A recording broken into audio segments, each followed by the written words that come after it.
Hello दोस्तों, स्वागत करती हूँ आपका अपने चैनल अनिभा स्टडी पॉइंट में। दोस्तों, आज हम एक इम्पॉर्टेंट टॉपिक डिस्कस करने जा रहे हैं जिसका नाम है why do we fall ill, यानी हम बीमार क्यों पड़ते हैं। दोस्तों, ये क्लास 9th का बेसिक चैप्टर है और अगर कोई बेसिक इन्फॉर्मेशन के लिए इसे देखना चाहे तो देख सकता है, लेकिन पर्टिकुलरली ये क्लास 9th के लिए मैंने बनाया है क्योंकि उनके एग्ज़ाम्स नियर बाय हैं। तो दोस्तों, आज चलिए अब हम डिस्कस करते हैं इसके बारे में। इसमें हम कुछ पॉइंट्स डिस्कस करेंगे, जैसे कि इंट्रोडक्शन, बीमारी और उनके कारण, इन्फेक्शियस डिसीज़ क्या होती हैं, किस तरीके से फैल सकती हैं, ऑर्गन स्पेसिफिक और टिश्यू स्पेसिफिक मैनिफेस्टेशन का मतलब क्या होता है, ट्रीटमेंट का प्रिंसिपल क्या होता है, प्रिवेंशन का प्रिंसिपल क्या है, और लास्ट में हम डिस्कस करेंगे इम्यूनाइजेशन के बारे में। तो दोस्तों, हम सब जानते हैं कि हम बीमार पड़ते रहते हैं, कभी ना कभी हम बीमार हुए हैं अपने जन्म से लेकर अभी तक के सफ़र में, और उसके बहुत सारे कारण होते हैं। तो पहले हम डिस्कस करेंगे कि हेल्थी और एक डिसीज़ फ्री पर्सन में क्या फ़र्क होता है। हेल्थी वो इंसान होता है जो शारीरिक तौर पर, मानसिक तौर पर और सामाजिक तौर पर बीमारियों से मुक्त रहता है, उसे किस तरह का स्ट्रेस, कोई प्रॉब्लम नहीं रहती है। ये हर एक इंडिविजुअल हेल्थी बन सकता है और ये डिपेंड करता है इंडिविजुअल यानी हर एक इंसान पर डिपेंड करता है। डिसीज़ फ्री होने का मतलब होता है कि एक ऐसी कंडीशन है जहाँ पर आपको कोई बीमारी नहीं है।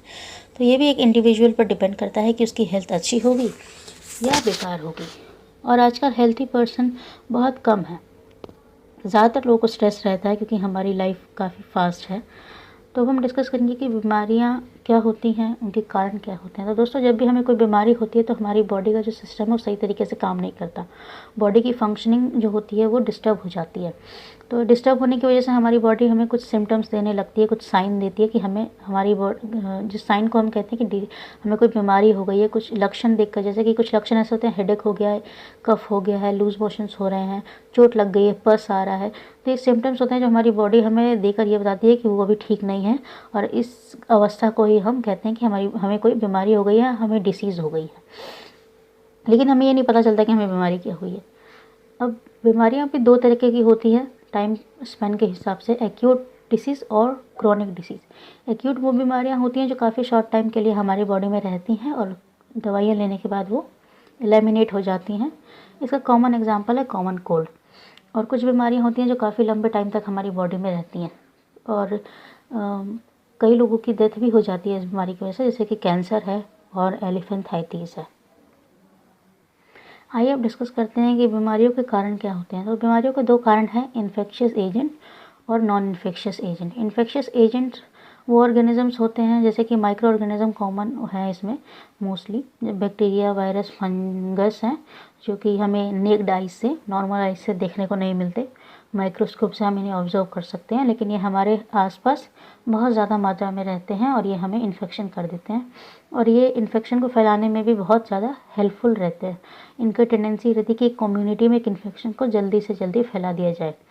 नॉन इन्फेक्शियस डिसीज़ वो होती हैं जो हमारी बॉडी के अंदर कुछ चेंजेस होने की वजह से हमें हो जाती हैं, जैसे कि जेनेटिक एबनॉर्मलिटीज़, यानी हमारी जेनेटिक कंडीशन में कोई चेंज आया है, हाई ब्लड प्रेशर हो गया है, या हमारी बॉडी का वेट बहुत ज़्यादा बढ़ गया है क्योंकि हमने प्रॉपर एक्सरसाइज नहीं करी है, अपनी बॉडी पर ध्यान नहीं दिया है, तो इसको हम नॉन इन्फेक्शियस डिसीज़ कह देते हैं। अब ये होता है कि इन्फेक्शियस एजेंट्स क्या होते हैं। तो इन्फेक्शियस एजेंट वो होते हैं जो इन्फेक्शियस डिसीज़ को फैलाते हैं और इनको हम माइक्रो ऑर्गेनिजम्स के नाम से जानते हैं। वो ऑर्गेनिज्म है virus, bacteria, fungi, single cell organism, कुछ मल्टी सेलर ऑर्गेनिजम्स भी हैं, प्रोटोजोआ भी है। कॉमन एग्जाम्पल जो वायरस फैलाते हैं बीमारियाँ, उनका है कॉमन कोल्ड, इन्फ्लुएंजा और डेंगू फीवर। एड्स भी, एड्स सबसे इम्पॉर्टेंट एग्जाम्पल है जो वायरस फैलाते हैं। डिसीज़ जैसे कि टाइफाइड, कॉलेरा, ट्यूबरक्लोसिस और एंथ्रेक्स, ये बैक्टीरिया द्वारा फैलती हैं। मलेरिया और कालाजार ये प्रोटोजोआ फैलाते हैं। और कुछ बीमारी हैं जो सीरियस क्रॉनिक डिसीज़ है, एलिफेंथाइटिस, ये हमें कुछ इंटेस्टाइनल वॉर्म्स होते हैं जिनके द्वारा ये बीमारियां हमें हो जाती हैं।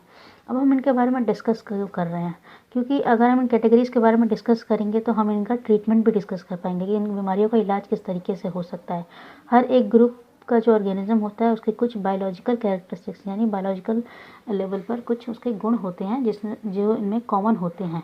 तो जो इन्फेक्शियस डिसीज़ इन एजेंट्स की वजह से फैलती है उनको हम कम्युनिकेबल डिसीज़ भी बोलते हैं, क्योंकि ये एक दूसरे के, जब हम कम्युनिकेट कर रहे होते हैं तब भी एक दूसरे को फैल जाती हैं। अब डिसीज़ किस तरीके से फैल सकती हैं, तो एयरबोर्न डिसीजेस होती हैं जो हवा से पैदा होती हैं, इसमें निमोनिया, कॉमन कोल्ड और ट्यूबरक्लोसिस आता है। वाटरबोर्न डिसीजेस जैसे कि कोलेरा और हेपेटाइटिस है। सेक्सुअल डिसीज़ में HIV और साइफिल्स आता है। और एनिमल बोर्न डिसीज़ में आता है रेबीज़, यानी जो एनिमल से हमें फैलता है। अब डिसीज़ का टाइप क्या होते हैं? डिसीज़ दो तरीके की होती है, कंजेनिटाइल और एक्वायर्ड। इसे आप कंजेनाइटल भी बोल सकते हैं। एक्वायर्ड डिसीज़ दो तरह की होती है, इन्फेक्शियस डिसीज़ और नॉन इन्फेक्शियस डिसीज़।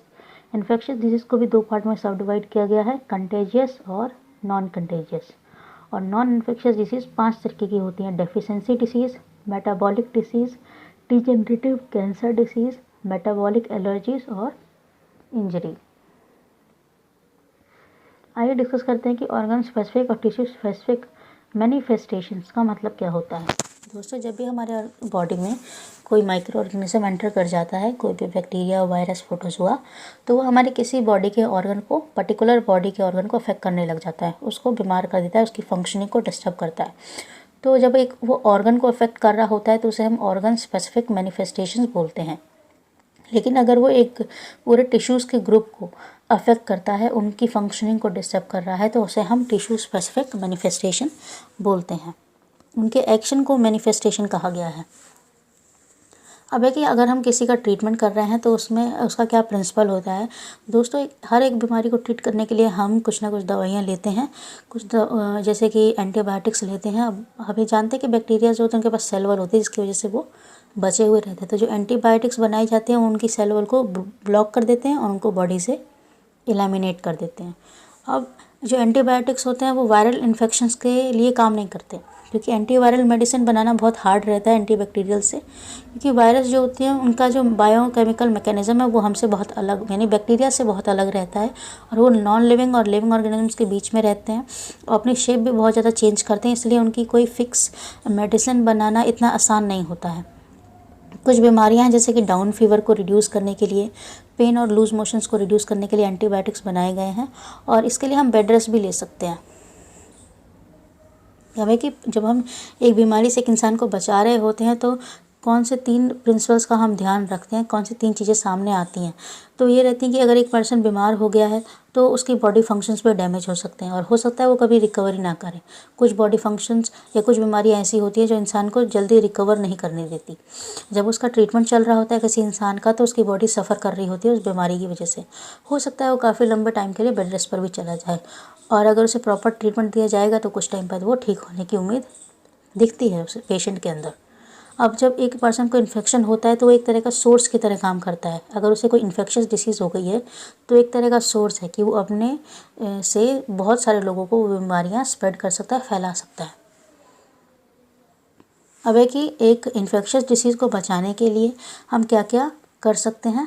तो अगर कोई बीमारी हवा से आती है तो उसके लिए हम अच्छा लिविंग कंडीशन बना सकते हैं, जैसे अपने आसपास बहुत सारे प्लांट्स रख सकते हैं, ऐसे इलाके में ना रहें जहाँ पर बहुत भीड़ भाड़ है। कोई बीमारियां अगर वाटर बॉर्न है, वाटर से आती हैं, उसको बचाने के लिए हम सेफ़ ड्रिंकिंग वाटर और सॉफ्ट ड्रिंकिंग वाटर का यूज़ कर सकते हैं। कहीं पर पानी जमा ना होने दें, सफाई का ध्यान रखें, तो इससे वाटर से जो पैदा होने वाली बीमारियां हैं वो हमें नहीं होंगी। वेक्टर बॉर्न होती हैं। वेक्टर एक तरह का मीडियम है जो एक ऑर्गेनिज्म से दूसरे ऑर्गेनिज्म में बीमारियों को ट्रांसफ़र करता है, जैसे कि मॉस्किटो। तो इसके लिए हमें अपने आसपास सफाई रखनी होती है, कहीं पर पानी को जमा नहीं होने देना है। अब है इम्यूनाइजेशन। इम्यूनाइजेशन का मतलब होता है शरीर की वो ताकत जिसके कारण वो एक बीमारी से या बाहर के जो फॉरेन मटेरियल है उनसे लड़ पाती है और अपनी बॉडी को प्रोटेक्ट कर पाती है।